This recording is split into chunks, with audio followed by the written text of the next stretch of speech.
Top weekly delivery স্টকগুলো সম্পর্কে চলুন জেনে নিই যে এই সপ্তাহের 17 থেকে 21 নভেম্বর পর্যন্ত কোন স্টকগুলো বড় প্লেয়াররা হোল্ডিং করছেন, ডেলিভারিতে তুলে নিয়ে গেছেন দেখার চেষ্টা করি।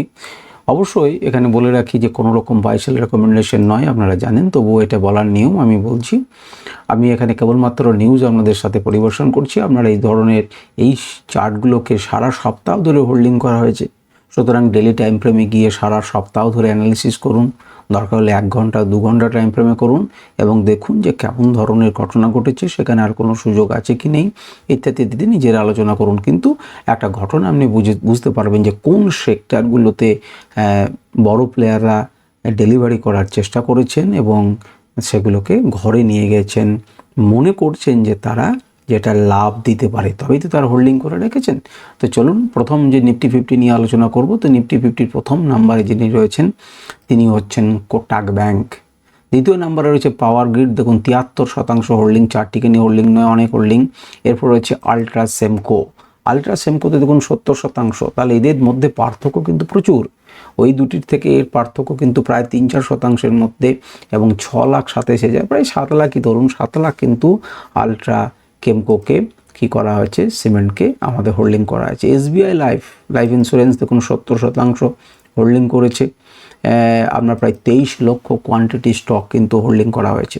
টাটা কনজিউমারকে দেখুন 69%, প্রায় 70%, তাহলে পাঁচটা স্টক আপনি পেলেন যেটা নিফটি 50 যেটা 70%-এর উপর ইনভেস্ট করা হয়েছে, অর্থাৎ যতগুলো ট্রেডেড হয়েছে তার 70%ই তারা কি করা হয়েছে, হোল্ডিংয়ের জন্য হয়েছে সারা সপ্তাহ জুড়ে। এরপরে আমরা নিফটি 50-তে যদি দেখি তাহলে আইসিআইসিআই ব্যাংক, সেটা 69%। আইসিআইসিআই ব্যাংকিং সেক্টর তো থাকবেই দু একটা, তো ব্যাংকিং সেক্টরে দেখুন প্রায় 2,59,00,000, চারটিকে নিয়ে ব্যাপার নয়, এত হোল্ডিং করা হয়েছে। এরপর আপনারা যদি দেখেন এমএনএম, সেটা 68%, 55 লাখের মতো। 8 নম্বরে রয়েছে এশিয়ান পেন্ট অনেক দিন পরে আবার তাকে হোল্ডিং দেখা যাচ্ছে 68%।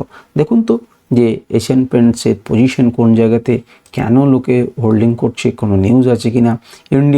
ইন্ডিগোও দেখুন আবার অনেক দিন পরে তাকে নতুন এসেছে 67%, এখানে কিন্তু হোল্ডিং করা হচ্ছে 9 নম্বর। এবং নিফটি 50-র শেষ স্টক সেটা হচ্ছে এইচডিএফসি ব্যাংক, 67%, প্রায় 5 কোটিরও বেশি স্টককে হোল্ডিং করা আছে। আমরা এবার মিড ক্যাপ 150-র দিকে নজর রাখবো। মিড ক্যাপ 150 মানে বড় লার্জ ক্যাপ তো হয়ে গেল 50টা, মাঝামাঝি যে 150 কোম্পানি রয়েছে ক্যাপিটালে তাদের মধ্যে, সেটাও দেখুন 72% রয়েছে ম্যানকাইন্ড ফার্মাকে 72% বেশি হোল্ডিং করা হয়েছে। এইচডিএফসি এমসি প্রায় 69%। তাহলে এখানে একটা জিনিস খেয়াল করুন, আমি এখানে আপনাদের আলোচনা থামাচ্ছি এবং দেখানোর চেষ্টা করছি। পলিক্যাবে 68% ধরুন। যেটুকু আপনারা দেখলেন যে মিড ক্যাপ এবং নিফটি 50, তাদের মধ্যে নিফটি 50-তে দেখলেন যে প্রায় 4-5টা 70%-এর উপরে, এখানে কিন্তু 3 নম্বরে আপনি চলে এলেন 68%। তাহলে মিড ক্যাপের থেকে লার্জ ক্যাপের উপরে ভরসা রাখছে। লার্জ ক্যাপের উপরে কেন ভরসা রাখছে? লার্জ ক্যাপ কেন চলবে, মিড ক্যাপ কেন চলবে না? তাহলে কি লার্জ ক্যাপে কম লোকসান হয় ফলের সময় তার জন্য, না আরও স্মল সেক্টরও তুলছে, বা লার্জ ক্যাপের এই কোম্পানিগুলো ভালো জায়গায় রয়েছে, এগুলোর এই চুলচেরা বিশ্লেষণগুলো আপনারা করার চেষ্টা করুন। অ্যালকেম, সেটা দেখুন 67%, 4,14,000। দেখুন 66,67,000 মতো আমাদের একে তুলেছে। এরপর হচ্ছে লিপিনও ভালো। এরপর হচ্ছে গ্লাক্সো, সেটা দেখছেন, এগুলো কিন্তু ফার্মা কোম্পানি। দেখুন ফার্মা কোম্পানি কয়েকগুলো রয়েছে, করমণ্ডল, এটা ফার্মা কোম্পানি নয়, কিন্তু ফার্মা কোম্পানি 2-3টে কিন্তু দেখতে পেলেন। আর কি রয়েছে, আর রয়েছে দেখুন AWL, সেটাও কিন্তু 66%-এর মতো।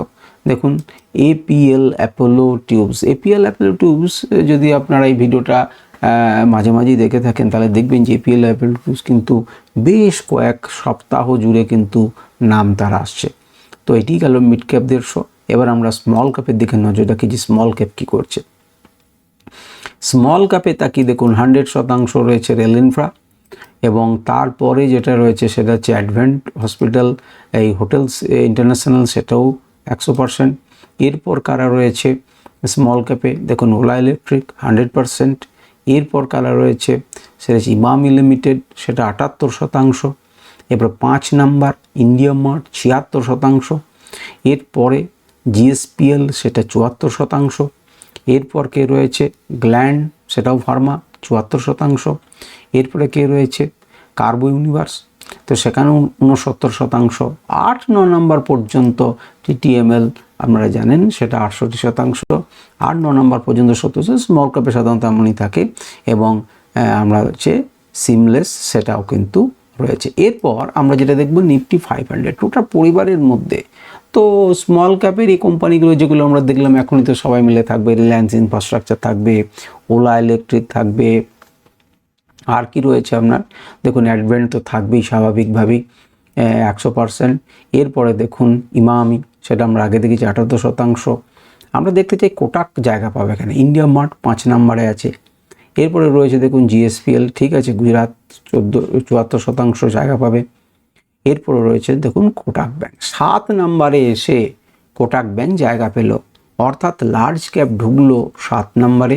তার আগে কিন্তু স্মল ক্যাপ এবং মিড ক্যাপের মনে হচ্ছে একটা বদল আমরা দেখতে পেলাম, তো 74%। এবং এই যে দেখুন গ্ল্যান্ড, সেটা 74%, কোটাক ব্যাংক এবং আমরা হচ্ছে পাওয়ার গ্রিড 73%। এবং 10 নম্বর নিফটি 500-এর মধ্যে ম্যানকাইন্ড 72%।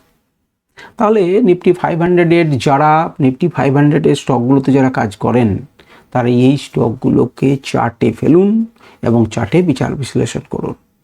ডেলি টাইম ফ্রেমে দেখুন, 2 ঘন্টা, 1 ঘন্টা, 15 মিনিট টাইম ফ্রেমে দেখুন এবং ভাবনা চিন্তা করুন যে কোনগুলোতে কি ধরনের চার্ট প্যাটার্ন তৈরি হয়েছে, সারা সপ্তাহ জুড়ে মুভমেন্ট কেমন হচ্ছে, এই যে ডেলিভারি তোলা হচ্ছে সেটা কি মানে লস খেয়েছে বলে ডেলিভারি কিনে বিক্রি করছে না, কিনে নিয়েছে দিয়ে এখন হোল্ড করে নিয়েছে, ইন্টারনেটে কাজ হয়নি না ট্র্যাপ হয়েছে, সেইটা একটু বিচার করার চেষ্টা করুন।